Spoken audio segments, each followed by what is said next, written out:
Evangelho de Marcos. Nós estamos no Evangelho de Marcos, capítulo 9, do 42 ao 50. Seja bem-vindo. Esse canal é um canal muito modesto. É eu aqui, você aí, de uma forma onde cada momento eu estou num lugar. Aqui eu estou na Faculdade Teológica Batista de São Paulo, no lugar onde eu leciono. Uma sala que tem alguns livros atrás de mim aqui, livros antigos, né? Prazer sempre a gente poder andar junto. A intenção desse canal aqui é justamente de exaltarmos a pessoa de Jesus, o Trino Deus, e aquilo que a sua palavra tem de tão importante a nos oferecer. E eu estou caminhando no Evangelho de Marcos, no capítulo 9, do 42 ao 50. Bom, anteriormente Jesus, ele falou aos discípulos sobre a importância dos menores. No caso, ele tinha dito sobre as crianças, né? No capítulo 9, versículo 36 e 37.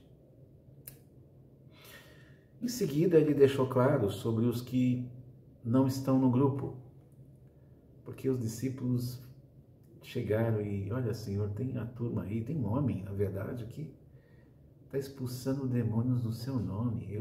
Nós já chamamos atenção, e é João que fala isso, né? Nós chamamos atenção, eu chamei atenção, e ele não deve mais fazer isso, não. E Jesus mostra que, olha, eles não fazem parte do grupo de vocês, eles são anônimos, mas eles fazem parte do grupo maior. Daí então Marcos nos escreve que Jesus continuou dizendo que quanto a esses pequeninos, ou a esses pequeninos, né, que creem em mim, fossem crianças ou pessoas novas na fé, se alguém for culpado por um deles me abandonar, melhor seria que essa pessoa fosse lançada ao mar com uma pedra amarrada ao seu pescoço. Nossa, Jesus foi duro aqui, né? No mundo em que a gente vive, uma pessoa falar isso é politicamente incorreta, é ideologicamente maluca, é alguém que não... é alguém que precisa ser advertido, alguém precisa ser lacrado. Muita violência, né? Você pode falar de tanta violência assim, ainda mais nos dias de hoje.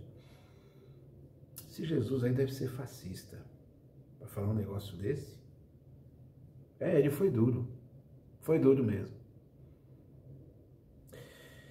Vocês estavam pensando em poder, e eu estou falando sobre cuidado, sobre zelo.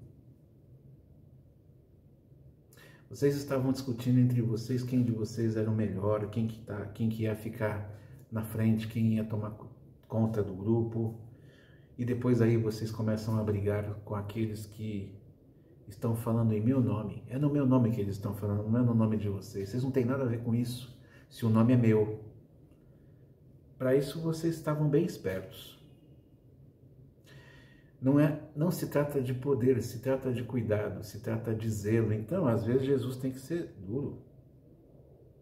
Zelo por aqueles que são pequenos, zelo por aqueles que são novos na caminhada cristã, no conhecimento ao meu respeito, Jesus. E aí, Jesus continua duro, né? Ele traz uma figura de linguagem extrema. Se a mão faz pecar, corte. Eu acho que as pessoas regalaram os olhos e falaram, o que é isso? Bom, tudo bem que nós temos grupos extremistas que, até hoje, que se você comete um roubo, se você faz alguma coisa errada, as pessoas cortam os membros desse corpo da pessoa, né? Bom, Jesus não está dentro desse grupo extremista, nem está dentro de nenhum outro grupo que induzisse a esse tipo de ato. Ele apenas está sendo figurativamente claro. Se a tua mão te faz pecar, se uma das suas mãos te faz pecar, corte-a. Porque é melhor você entrar no reino de Deus sem uma mão do que você não entrar com as duas. Demais. Jesus é demais. A nossa comunhão com Deus coloca em xeque a nossa integridade. Se nós não zelamos por nós mesmos, nem pelos outros que são pequenos,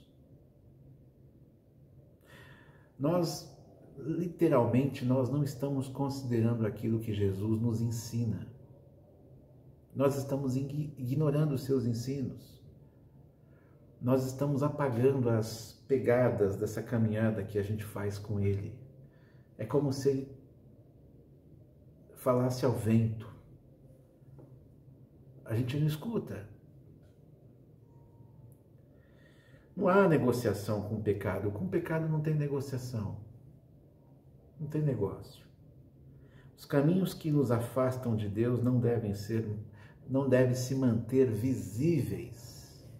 Toda forma, todo caminho, toda atitude, todo pensamento, por mais que a gente tenha, eles não podem ser visíveis, eles não podem tornar-se costumeiros na nossa vida, na nossa caminhada, não devem ser algo que nos classifique, nos caracterize, nos personifique. Corta. O que é isso? Não sei. Corta. É o Evangelho do Reino de Cristo, nos mostrando que o seu Senhor, que é o Rei desse reino, não ofereceu alternativas sobre o que devemos sustentar na nossa consciência. Qual a alternativa que nós podemos sustentar na nossa consciência? Quais são os caminhos possíveis nessa caminhada com Cristo? O que podemos fazer, negociar, não negociar, fazer, negociar? Não existe isso. No reino de Deus não é como eu faço o que eu quero. Jesus está sendo duro aqui.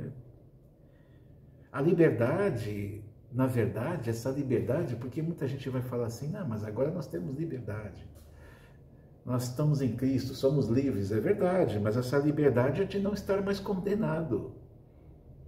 A liberdade não significa que você vai sair por aí deitando e rolando e...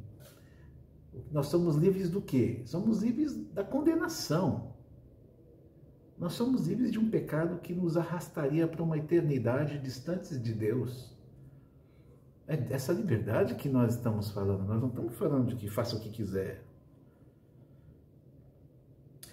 Mas se minha mão, meu pé, meu olho vive por conta própria, faz suas próprias regras e ainda conduz os mais fracos à queda, isso não é apenas uma possibilidade de tragédia. Isso é levar as nossas decisões para um lugar que não é levado a sério. Porque a gente tem que levar as nossas decisões a escolhas sérias. Eu devo decidir por questões e por situações sérias. Eu tenho liberdade? Pois é, eu que use muito bem ela, essa liberdade que nós temos. Eu fui livre da morte eterna, eu fui livre da perdição. Deus me livrou em Cristo Jesus, eu tenho liberdade. O que eu faço com ela agora? Eu a uso muito bem. Eu tomo as decisões mais corretas possíveis que eu puder tomar. Eu assumo as decisões que eu devo tomar lutando comigo mesmo. Eu parto para cima de mim. Eu luto comigo. Porque a minha luta comigo é, escuta, cara, você tem liberdade. Olha o que você está fazendo com a tua liberdade. Isso está te atrapalhando. O que está atrapalhando? É isso aqui. Corta. Claro que não é fácil. Claro que nós somos pecadores. E claro que nós pecamos. É verdade. Você pode pensar assim, poxa, ele não considera que a gente peca? Claro que nós somos pecadores e nós pecamos. Mas quando a mão, quando o pé, quando o olho insistem, não são eles que devem prevalecer. Não são eles que devem vencer. Já que temos a liberdade em não sermos mais condenados, a atitude de libertos, de livres, tem que condizer, né? Aqui entra a dor da luta contra o que se deseja. Paulo deixa isso claro por várias vezes nas suas cartas. Aqui entra o sofrimento por ter que esmurrar o próprio corpo. Paulo também diz isso, eu esmurro o meu próprio corpo. Não é brincadeira, tá vendo? A gente acha que o evangelho leva a gente para um caminho que é um caminho de que agora está tudo confortável. E tá, salvação, liberdade, não, morte eterna não mais, é verdade. Mas existem algumas montanhas que a gente tem que atravessar na nossa liberdade e que na nossa consciência a gente sabe que aquilo não agrada a Deus. E Jesus está sendo ao extremo, dizendo, olha, se tem alguma coisa que está interrompendo entre eu e você, entre os outros e eu, e você é o sujeito que interrompe, corta. Corta isso. Aqui entra o sofrimento por ter que esmurrar o próprio corpo. A ordem de Jesus é que os discípulos conduzam todos à presença de Deus, a fim de conhecerem a Deus, a fim de terem comunhão com Deus. E não o contrário. Quando nós olhamos Davi, no Salmo 19, no versículo 14, ele diz assim que as minhas palavras e os meus pensamentos sejam aceitáveis a Ti, ó Senhor Deus, minha rocha e meu defensor. Salmo 19, 14. Já Paulo, o apóstolo Paulo, que as suas conversas sejam sempre agradáveis e de bom gosto, e que vocês saibam também como responder a cada pessoa. Colossenses 4, 6. Tudo o que há em mim, tudo o que há em mim, que possa distanciar outros de Jesus, é contado como prejudicial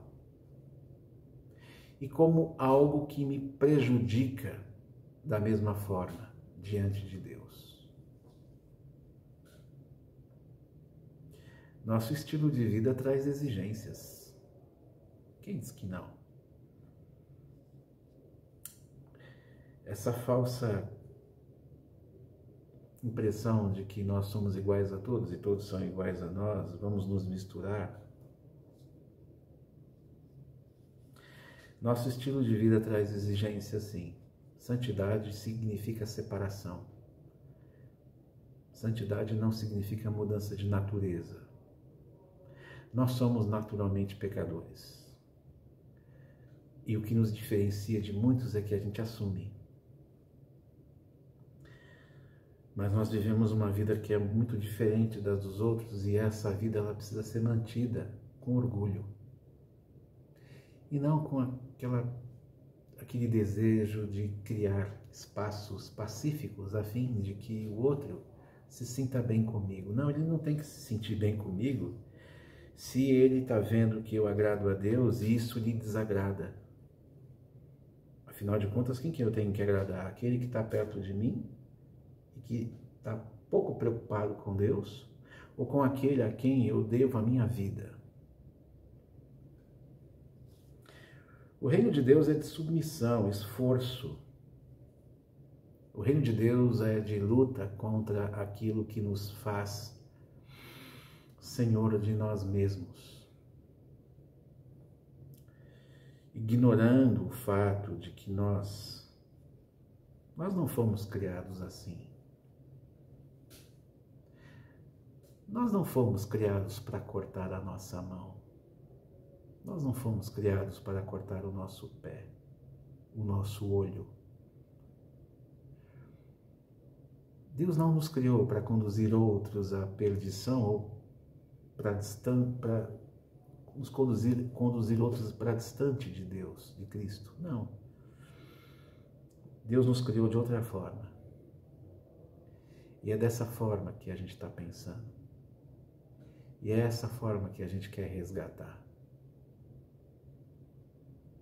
É difícil? Claro que é.